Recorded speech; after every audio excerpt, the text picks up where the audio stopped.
Sumérgete en un viaje a través del tiempo y el espacio, donde desentrañamos los enigmas que la historia ha dejado atrás, desde misteriosos eventos y lugares olvidados hasta personajes envueltos en leyendas y secretos prohibidos. Acompaña a Eloy López en Los Misterios de la Historia, donde cada episodio revela un nuevo fragmento del enigma universal.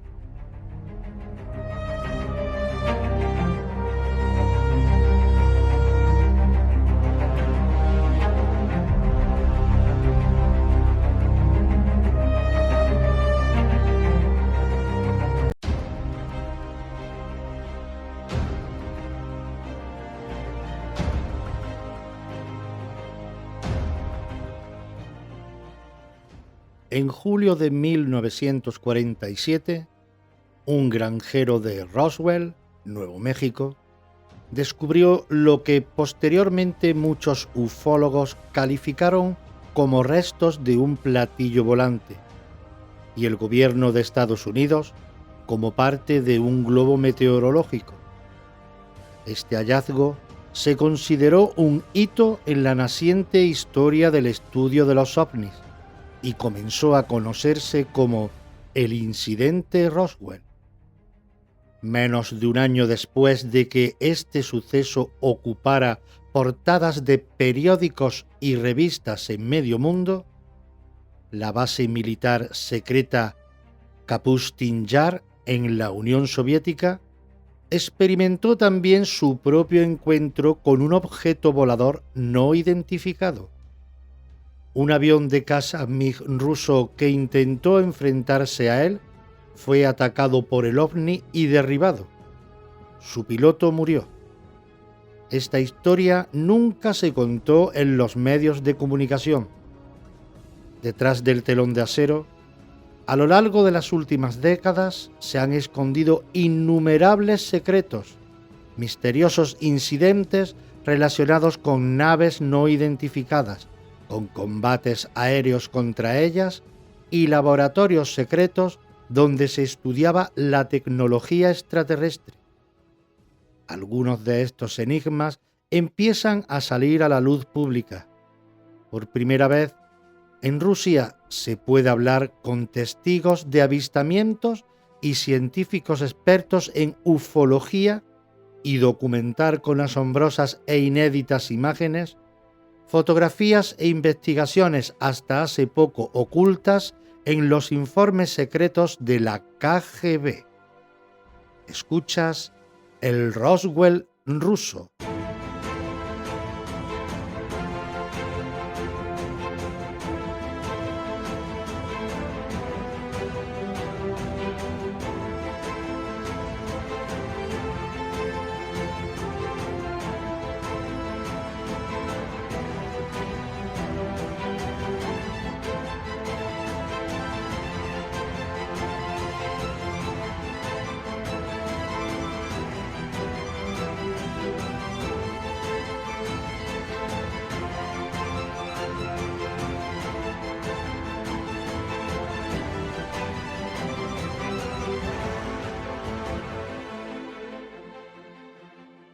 Kapustin Yar se construyó bajo la dirección personal de Stalin, unos 90 kilómetros al sudoeste del antiguo Stalingrado y 750 al sur de Moscú. Bautizada inicialmente con el nombre de Vladimirovka, es la base dedicada al desarrollo de misiles más grande y más antigua de toda Rusia, y también la más ultrasecreta y controvertida durante los últimos 60 años. El 19 de junio de 1948, señalan los informes, los controladores del espacio aéreo de Kapustin Yar detectaron un objeto extraño en sus radares en el mismo momento en el que el piloto de un MiG avistaba un objeto alargado y plateado a unos 10 kilómetros de la base. El piloto anunció por radio que una potente luz lo estaba cegando.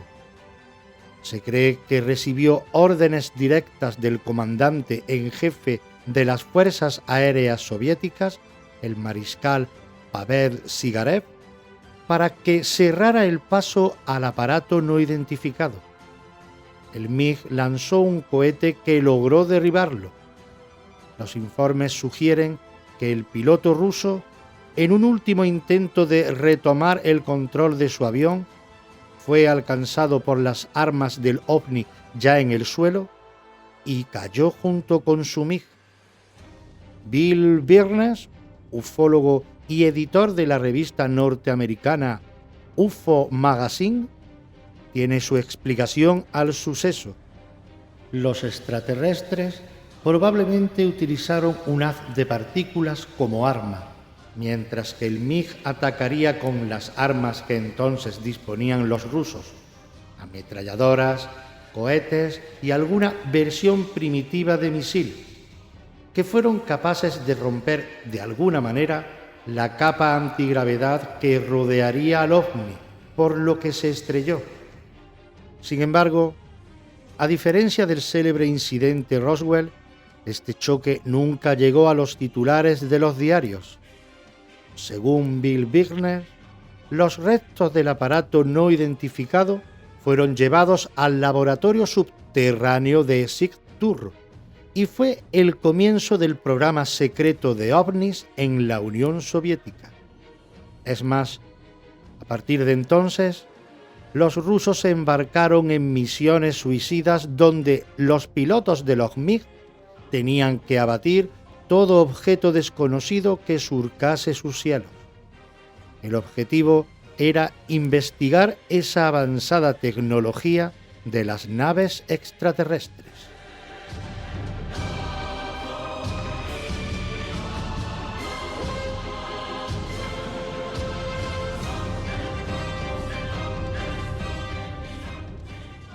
Primeros avistamientos documentados. Desde que se construyó a principios de los años 40 del siglo XX, Kapustin Yar ha estado rodeada del más absoluto hermetismo. Se decía que allí se enviaba a los mejores investigadores, científicos y militares para desarrollar la tecnología armamentística más avanzada de la Guerra Fría.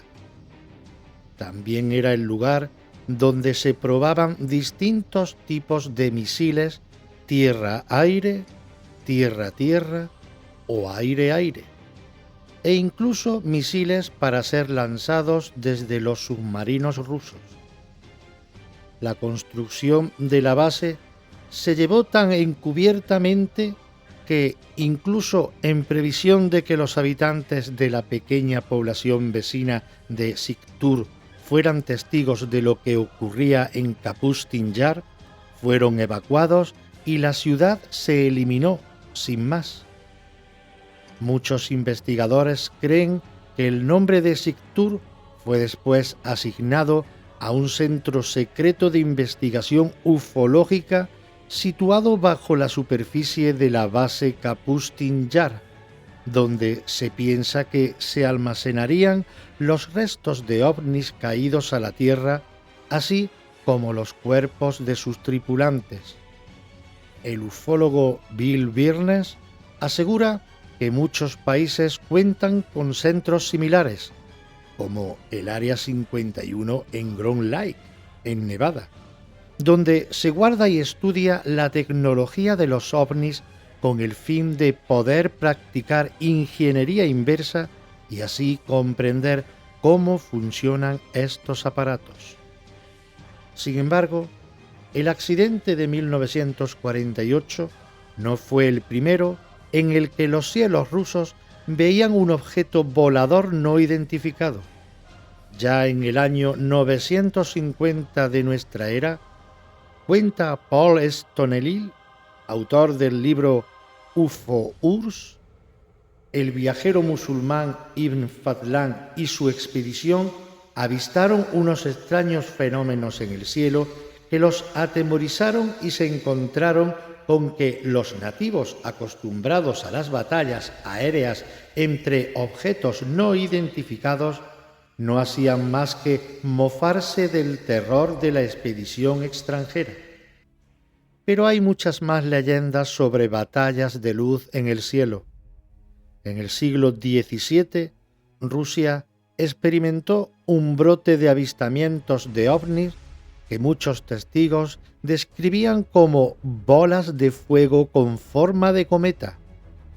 Uno de los episodios más célebres fue el de Robocero, cuando un gigantesco disco llegó a un lago del norte de Rusia. Un testigo directo de los hechos declaró que aquel 15 de agosto de 1663 se oyó un fuerte estruendo que venía de los cielos y en pleno mediodía comenzó a descender de un cielo despejado una gran bola de fuego con dos puntiagudos rayos por delante. Iba del sur al oeste y desapareció tras recorrer unos 500 metros. Sin embargo, luego regresó a Robocero y permaneció cerca de hora y media sobre la población, llenando de espanto a todo el que lo veía. El documento de este testigo habla también de pescadores escaldados por el agua caliente del lago o de peces luminosos que huían desesperadamente de la bola de fuego. Este tipo de historias eran muy común en la Rusia prerrevolucionaria y también en el resto de Europa. De hecho, se estima que aproximadamente el 50% de los ovnis avistados pertenecía a este tipo esférico. En 1892 tuvo lugar otro extraordinario suceso en Moscú. Esta vez apareció publicada la noticia completa en el diario Svet el 17 de marzo. Según un testigo presencial, se trataba de una columna de luz con forma de cono de un color similar al de las llamas normales y con un brillo considerable, como el de una farola del alumbrado público.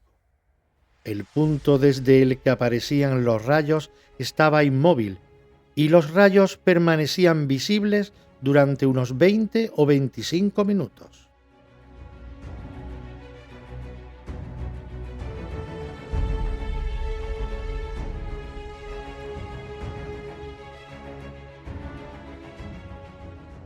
La destrucción de un bosque siberiano. Sin embargo, a pesar de que el avistamiento de ovnis ha sido un fenómeno relativamente común y extendido a lo largo de los siglos en Rusia, jamás ninguno ha resultado tan devastador como el suceso que arrasó el bosque siberiano de Tunguska en 1908. El 30 de junio, a las 7 de la mañana, la apacible calma del bosque de Tunguska fue interrumpida por una ensordecedora y destructiva explosión de una fuerza equivalente a una bomba de hidrógeno de 40 megatones. Los árboles salieron volando por los aires como si fueran palillos y sus efectos llegaron hasta Centroeuropa. Incluso se detectaron cambios en los campos magnéticos de la Tierra.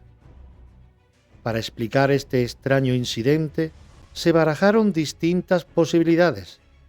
En primer lugar, se pensó que la destrucción de Tunguska se debía al impacto de un meteorito gigante contra la Tierra, pero no se encontró el cráter ni en el bosque ni en los alrededores.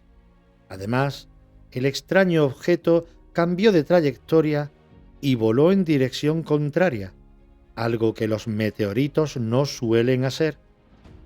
Hasta hoy ningún científico ha dado con una explicación satisfactoria, mientras que, según los expertos en fenómenos extraterrestres, hay muchas pruebas que apuntan a que el desastre de Tunguska fue causado por la caída de un aparato que realizó un trazo de maniobras que solo puede ser un objeto guiado racionalmente.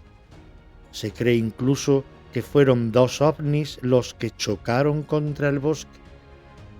Algunos informes estudiados por investigadores como Paul Stonehill sugieren que el mismo Stalin pensaba que la explosión de Tunguska fue causada por el lanzamiento de armas experimentales desde algún objeto volador no identificado.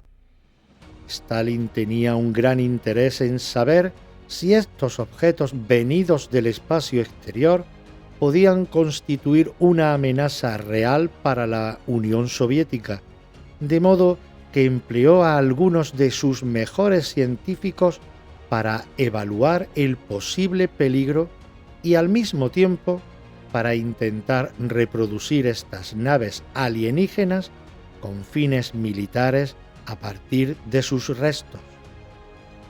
Uno de los científicos rusos más prestigiosos de la época, Sergei Korolev, se propuso, igual que en Stalin, resolver el misterio caso de Tunguska. Korolev, que pasaría a la historia por ser el padre de la carrera espacial soviética y responsable del Sputnik, animado por sus observaciones, organizó por su propia cuenta una expedición a Tunguska. Al sobrevolar el bosque, Sergei Korolev y su equipo descubrieron señales de la gran explosión aún visibles. Sin embargo, el hallazgo más sorprendente llegó en forma de fragmentos metálicos muy radioactivos que no tenían nada en común con los de cualquier otro asteroide o meteorito. Se descubrió también un enclave de unos 300 metros cuadrados donde no ha vuelto a crecer ni una planta y donde los animales mueren debido al alto nivel de radiactividad presente. Los ufólogos rusos lo conocen hoy con el nombre de la tumba del diablo y creen que puede ser el resultado de algún resto metálico radiactivo del hipotético choque entre ovnis, o de la nave nodriza que se estrellara contra el suelo, como apunta la hipótesis del editor de UFO Magazine, Bill Birnes. A pesar de la similitud de sus intenciones, no hay ninguna prueba de que Korolev y Stalin se reuniesen antes de la expedición del científico, pero se cree que éste confesó a Stalin que los fragmentos que encontraron diseminados por el área de Tunguska pertenecían a un ovni. Los informes oficiales del Partido Comunista, sin embargo, cuentan otra versión muy distinta. El desastre de Tunguska fue causado por un meteorito gigante. Además, surge una pregunta. ¿Dónde se llevaron los fragmentos radiactivos encontrados por Korolev? Bill Birnes y otros ufólogos insisten en que, al igual que otros países, los rusos también tenían un lugar donde almacenar la tecnología alienígena, y este lugar era Siktur, en los subterráneos de Kapustin Yar, base militar dotada de un sistema de altísima seguridad.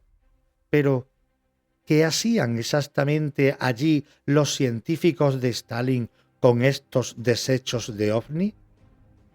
Algunos investigadores, como el profesor Fred Kulik del California Institute of Technology, avalan la hipótesis de que los restos se estudiaban para obtener la tecnología que les permitiera superar a los norteamericanos en la carrera espacial y mejorar su tecnología armamentística.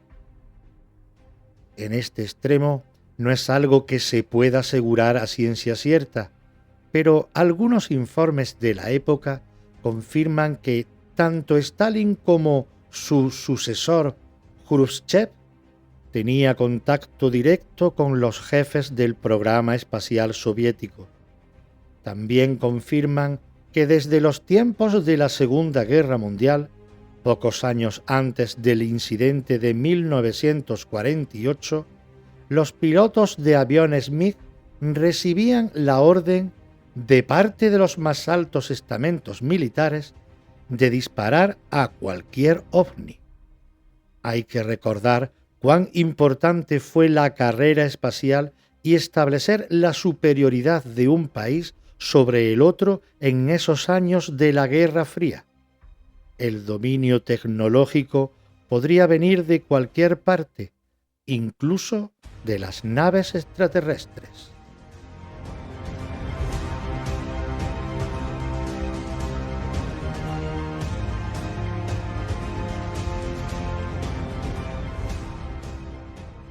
El espionaje norteamericano.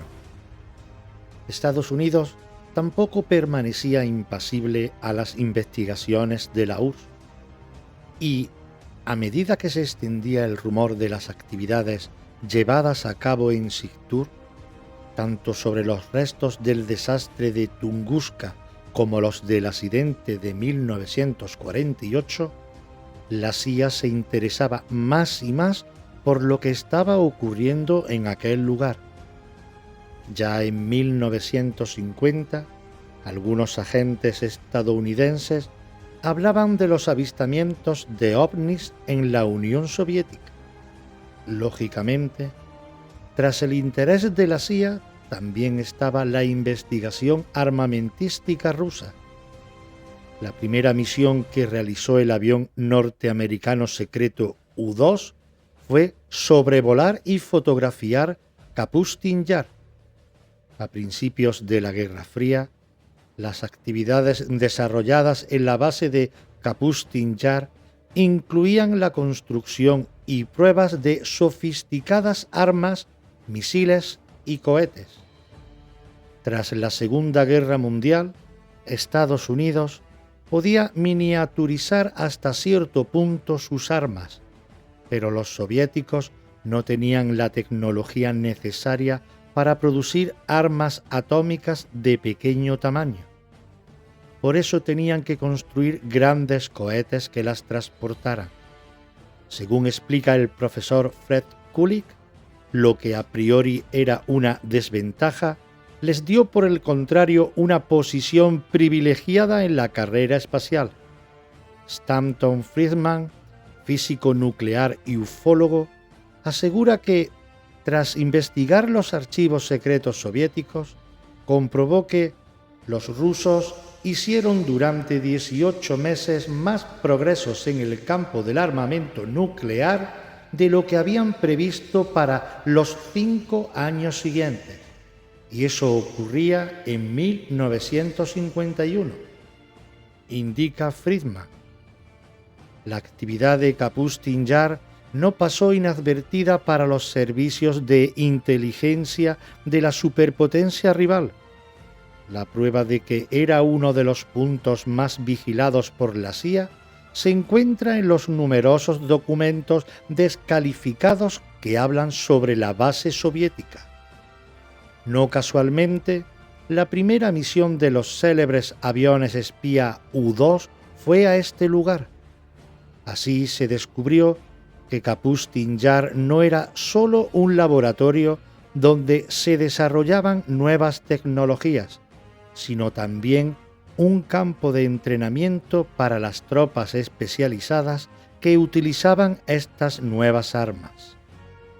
Hay que señalar que esa orden general para los aviadores rusos de atacar a los ovnis que entrasen en su espacio aéreo dio lugar a un incidente que no fue descubierto por el habitual velo de silencio, sino públicamente aireado, el llamado caso del U-2.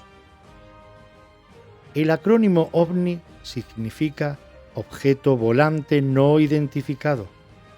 Se lo ha considerado un sinónimo técnico de platillo volante, pero no lo es. No tiene un carácter necesariamente extraterrestre. Es más, puede asegurarse que a las autoridades soviéticas les preocupaban más los ovnis de procedencia terrestre, concretamente norteamericana, que los venidos del espacio exterior. Dentro de esta política de defensa agresiva de su espacio aéreo, el 1 de mayo de 1960, un misil tierra-aire soviético derribó un ovni sobre Sverdlovsk, ciudad situada al este de los montes Urales, famosa por ser el lugar del asesinato de la familia imperial, que hoy vuelve a llamarse Yekaterinburgo. Ese ovni resultó ser un avión espía U-2 que había despegado de Peshawar, Pakistán, con la misión de sobrevolar el mar de Aral y hacer un recorrido por el norte de la URSS, pasando por los puertos árticos de Arjángelsk y Murmansk, para aterrizar en la base noruega de Bodo. El piloto norteamericano Francis Gary Powell, que pertenecía a la CIA, logró salvarse lanzándose en paracaídas y fue capturado.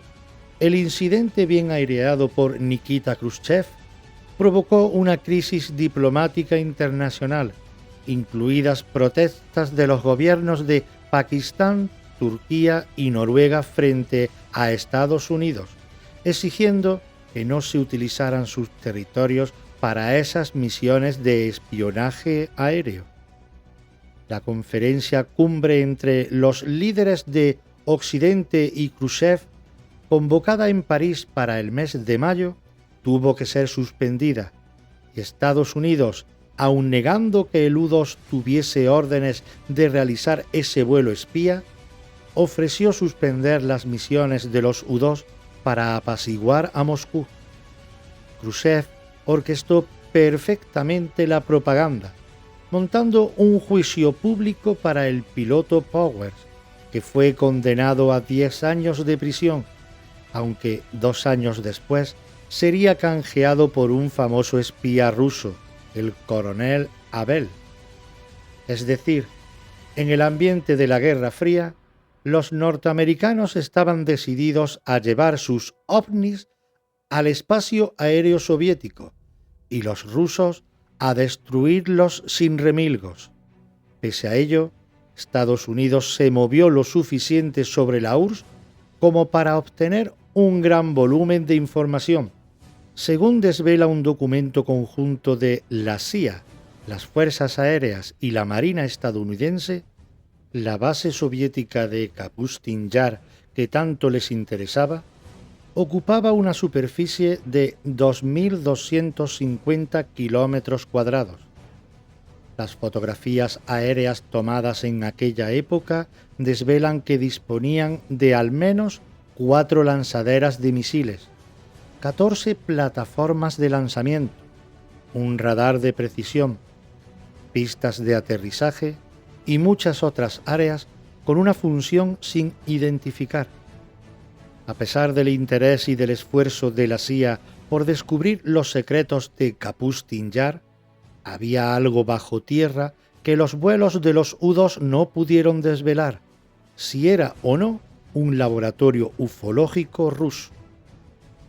Para el especialista Bill Birnes no hay duda, y describe el lugar como un lúgubre laboratorio típicamente soviético, lleno de máquinas dignas de los inventos del tebeo y de hangares que albergaban ovnis accidentados sometidos a ingeniería inversa por parte de los científicos rusos. Dejando aparte la imaginación del ufólogo, es un hecho comprobado que en la época estalinista y aún después había una fiebre constructora de complejos subterráneos secretos en la URSS. Dichas estructuras se extendían por todo el país. La experta en historia urbana de Moscú, Tatiana Pigariova, documenta la existencia de un metro secreto paralelo al metro público, para uso de los grandes jerarcas. Había y hay una línea para el uso exclusivo de Stalin, hoy abierta al público, que llevaba desde el Kremlin a la dacha de Stalin en Kuntesvo. Otros ramales en cuya construcción se siguió trabajando hasta los años 60 continúan siendo secreto de Estado, aunque se sabe que unen el Kremlin con los edificios del gobierno de las colinas de los Gorriones y siguen hasta el aeropuerto gubernamental de Vnukovo y hasta Ramenki, una ciudad militar subterránea. Otro aspecto intrigante respecto a las instalaciones de Kapustin Yar son los extraños trazos que hay en el suelo, los cuales, vistos desde el aire, forman motivos geométricos tipo círculos de cosecha. Hay quien dicen que los propios Stalin y Korolev tomaron la idea de los dibujos y las pirámides que construyeron los mayas, disponiendo estratégicamente distintas formas con la intención de atraer y llamar la atención de seres de otro planeta. Pero a pesar del secretismo en que se desarrollaban estas investigaciones, podían albergar una dimensión propagandística. Las autoridades soviéticas no podían perder la ocasión de hacer pública ostentación de sus éxitos científicos. El 4 de octubre de 1957 lanzaron con éxito el primer satélite artificial al espacio exterior. Era el Sputnik. Solo 4 años después, la URSS volvió a superar a Estados Unidos en la competitiva carrera espacial entre ambas potencias cuando llevó al espacio al primer hombre, el célebre astronauta Yuri Gagarin. Después vendría la primera mujer en el espacio, el primer paseo espacial o el primer encuentro entre dos naves, una situación de ventaja que duraría prácticamente hasta el año 1981. La máxima autoridad rusa en ufología es un hombre tan popular que se lo conoce simplemente por su apellido, Ajaja. Alcanzó la cúspide de su fama en las décadas de los años 60 y 70, cuando no estaba expresamente prohibido hablar de ovnis, pero tampoco podía hacerse en total libertad. Ajaja ha estado muchas veces en el lugar del accidente de 1948. No muy lejos de allí se estrelló otro ovni en 1961. Asegura que, tras varias mediciones de los campos electromagnéticos de la zona, el área en cuestión tiene la misma forma de la nave extraterrestre, un cilindro de 30 metros de largo por 6 de ancho. Si se mide la energía en la zona, se puede comprobar que es una fuente extraña y desconocida, positiva en el centro del área y negativa en sus bordes. Los animales lo rodean y nunca pastan en esta especie de cilindro invisible. Para los humanos tampoco es mucho mejor. Permanecer mucho tiempo allí afecta al pulso cardíaco y produce un extraño cansancio. Esto nos cuenta Ajaja. La versión que da sobre este accidente es corroborada por los vecinos de las zonas cercanas como Shubenkiva Soya, quien pudo ver desde su casa como aquella tarde de 1961 una gran esfera de color rojo subía y bajaba sobre el río.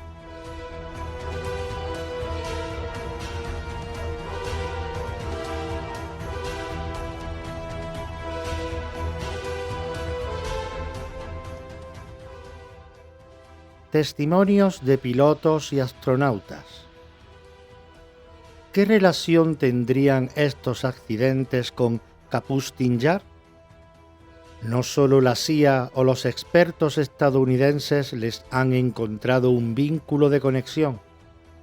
Ajaja también cree que había una especie de guerra contra los pilotos rusos, quienes recibían órdenes de defender a toda costa el espacio aéreo de la URSS y disparar a los ovnis que encontraran.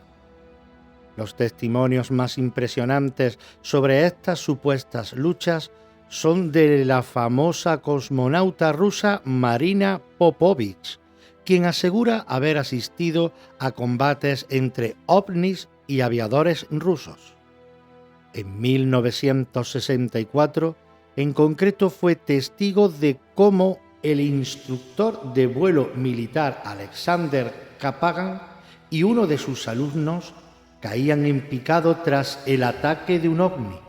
La heroína rusa Popovich también afirma que en 1980, en el transcurso de una de sus expediciones secretas, avistó 3 sospechosas luces en forma de triángulo. El caso de Popovich no es el único. El coronel Lev Mikhailovich, piloto de pruebas de aviones MiG, cuenta que fue capturado momentáneamente por un ovni el 7 de agosto de 1967. Aquella tarde estaba realizando un giro a la izquierda cuando de repente vio una luz que llegaba desde arriba. Era un disco de considerables dimensiones que comenzaba a iluminarse y apenas tuvo tiempo para inclinarse y evitar que el rayo de luz chocara con una de las alas. El aparato sufrió una sacudida y los indicadores comenzaron a girar de derecha a izquierda. Lo más extraño es que cuando aterrizó, uno de los mecánicos se dio cuenta de que el ala tocada por el ovni brillaba, y así estuvo en el hangar durante una semana, emitiendo una luz blanca que no desapareció hasta que fue lavada con queroseno. En otras ocasiones, explican pilotos y ufólogos, eran los mismos ovnis los que peleaban entre ellos. Una verdadera guerra en los cielos de Rusia. A medida que estos incidentes aumentaban y llegaban a oído de las autoridades soviéticas a través de fuentes tanto militares como testigos civiles, el gobierno se esforzaba cada vez más en acallar a los protagonistas, en cubrir información oficial y controlar a la prensa. En aquellos días, según cuenta Vladimir Seminov, que trabajó 26 años en la KGB, la agencia de espionaje rusa preparaba los informes oficiales sobre la cuestión. Conocido como el expediente azul de la KGB, recogió una imponente colección de documentos escritos durante 20 años, desde mediados de los 60 hasta bien entrada la década de los 80. Se trata del más completo informe oficial sobre actividades ufológicas jamás encargado por ningún gobierno del mundo. En él se mencionan miles de testimonios sobre avistamientos, accidentes y luchas entre ovnis, todos ellos descritos con minuciosos detalles en sus correspondientes fichas.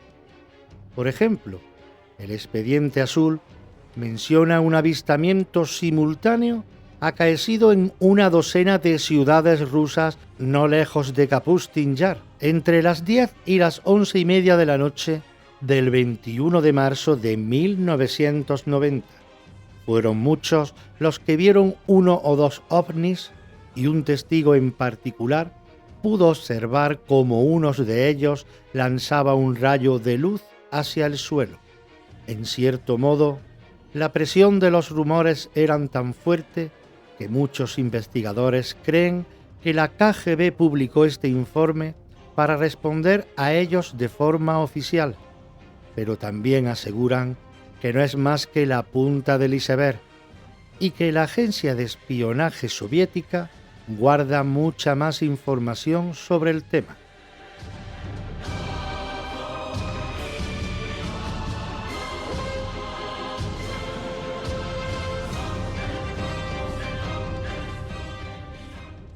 Ataques de ovnis. La situación política interna también tuvo su papel.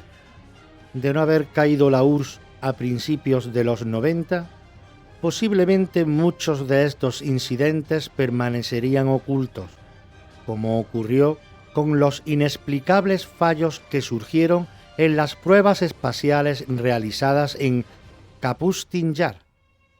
Entre los ufólogos circula una historia, según cuenta el físico nuclear y especialista en ovnis Stanton Friedman, que dice que durante los años 50 y 60 4 lanzaderas explotaron en sus plataformas en la base Kapustin Yar, en una especie de venganza extraterrestre por disparar contra platillos volantes.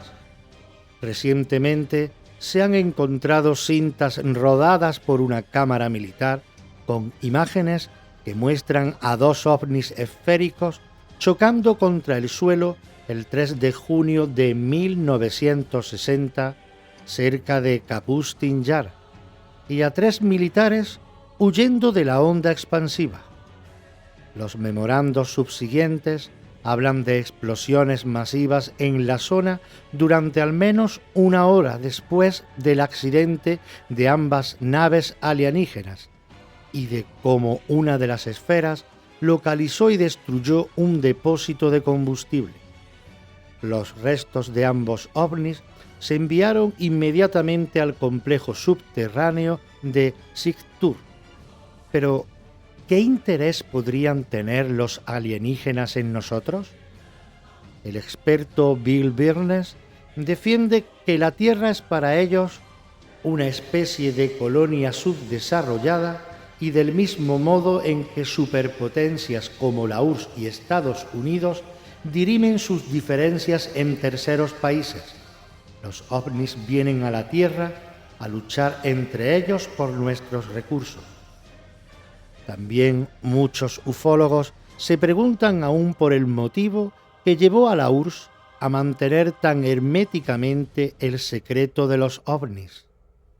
El hijo del presidente Nikita Khrushchev, Sergei, que pasó varios años como investigador en Kapustin Yar, apela al poder represor del gobierno de Stalin. Simplemente, en aquellos años, enviaban a la gente a prisión.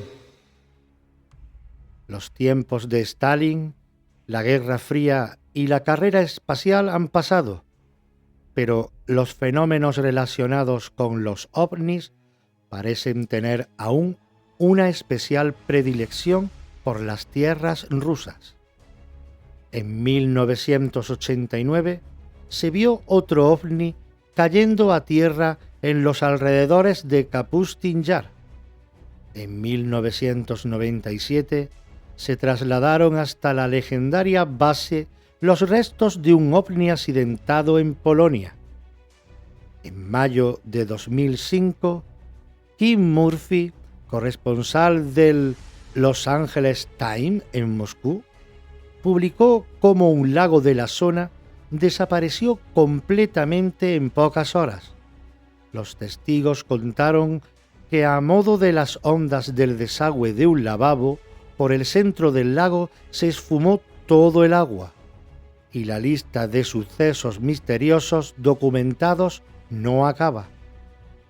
En los últimos años, con el gobierno de Putin, en Rusia, la información sobre ovnis no está tan disponible como antes. Para el ufólogo Bill Birnes, esto tiene su explicación. Antes de que el ingente y valiosísimo volumen de investigación ufológica generado por la antigua Unión Soviética desde finales de la Segunda Guerra Mundial caiga en manos privadas, el presidente Putin está volviendo a levantar otra vez el telón de acero sobre Kapustin Yar. Como en tiempos pasados, la base rusa vuelve a rodearse de misterio y secretismo.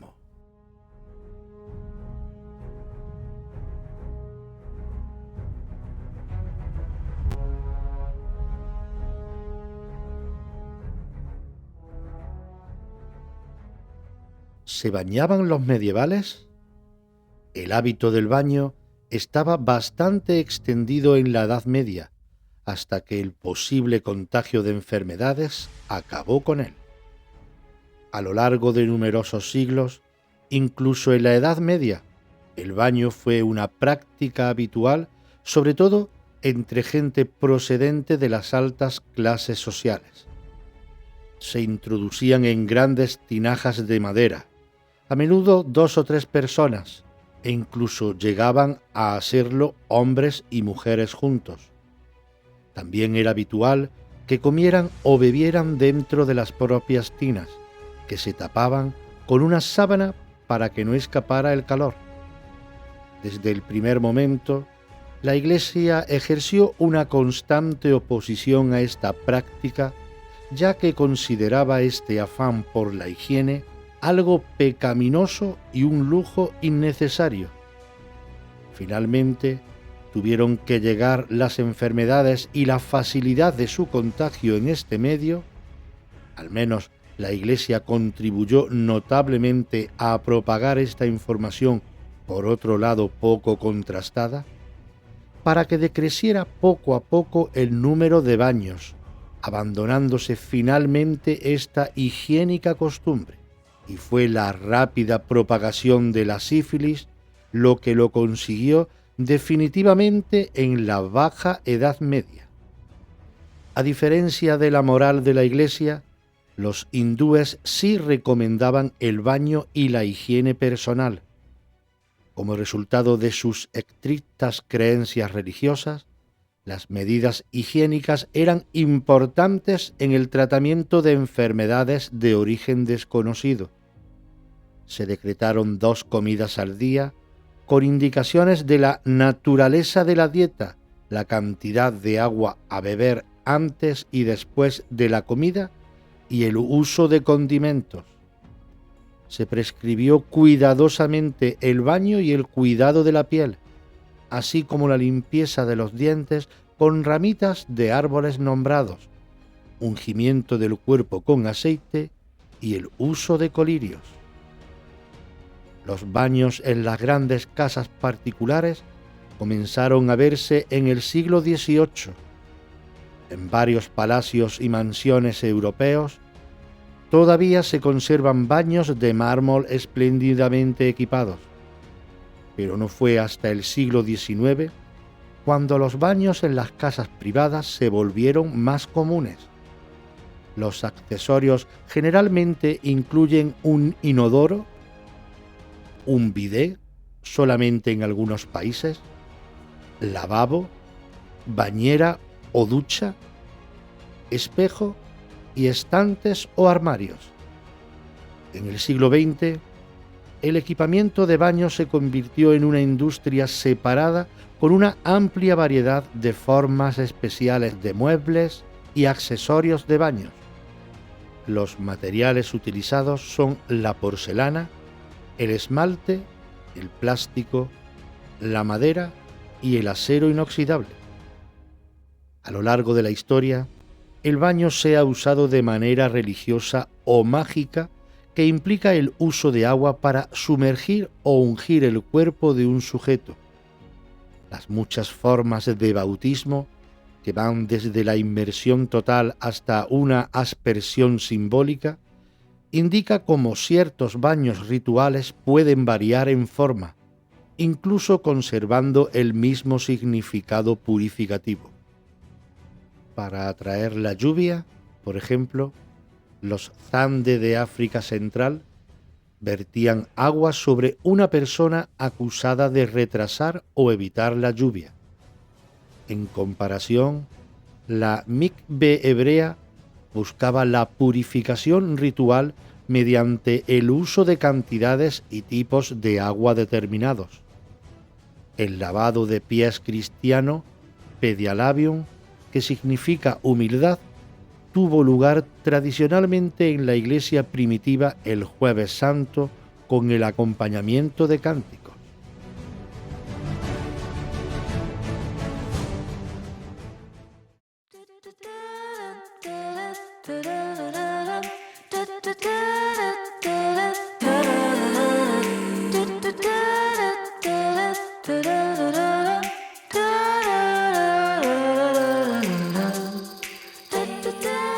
Gracias por acompañarnos en este viaje a través de los misterios de la historia. Esperamos haber despertado tu curiosidad y haber aportado nuevas perspectivas sobre los enigmas del pasado. No olvides que cada episodio es una pieza más en el vasto rompecabezas de nuestro legado humano. Soy Eloy López y te espero en el próximo episodio de Los Misterios de la Historia, donde continuaremos explorando los secretos que el tiempo ha guardado. ¿Que dónde? Aquí, en Radio Sintonía, en el 106.9 de tu dial de FM y por ende en la onda local de Andalucía. También nos podéis escuchar en Spotify y Amazon Music. Hasta la próxima.